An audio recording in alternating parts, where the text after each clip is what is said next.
Çektin abi.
Özellikle ilk başta internet kullanımı, Türkiye'de TÜİK verilerine göre bu kullanım özellikle gelişen teknoloji çağında internet kullanımı büyük bir oranda artmalı. İşte telefon, tablet, bilgisayar kullanımı, özellikle telefon kullanımı %90 oranına kadar bu oran artmakta.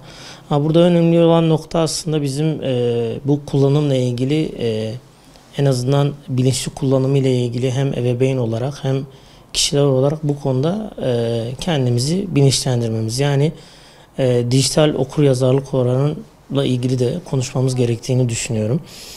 Şimdi özellikle gelişen bu çağda internet kullanımı büyük bir oranda kaçınılmaz olarak kullanıyor. Buradaki temel amaç bunu kesmek değil de kullanım konusunda önleyici hizmetler almakta. Çünkü özellikle çocukların savaş oyunları ya da sürekli oyun oynamaları işte beraberinde duygu, düşünce ve davranışlar konusunda gerçek yaşam yerine sanal yaşama doğru bir yol izlemekte. Bu da beraberinde kişilik gelişimi ve davranışlar üzerinde olumsuz etkilere yol açmakta.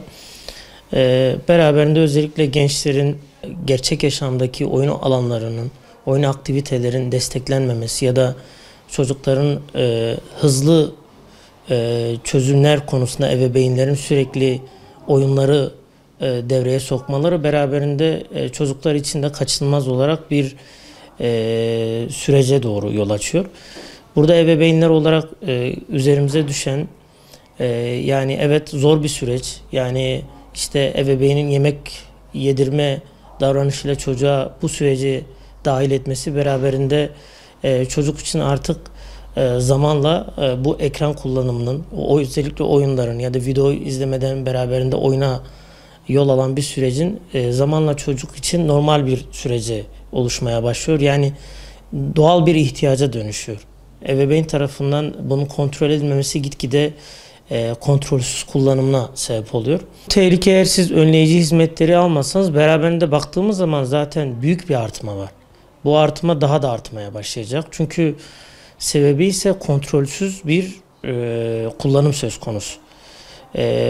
Kontrolsüz kullanım beraberinde çocuklara da şiddet içerikli eylemler, yani o sanaldaki sürekli oynama durumu beraberinde kontrolsüz bir sürece de ve gerçek yaşamta da insanlarla ilişkilerini olumsuz yönde etkilemekte. Ne gibi mesela?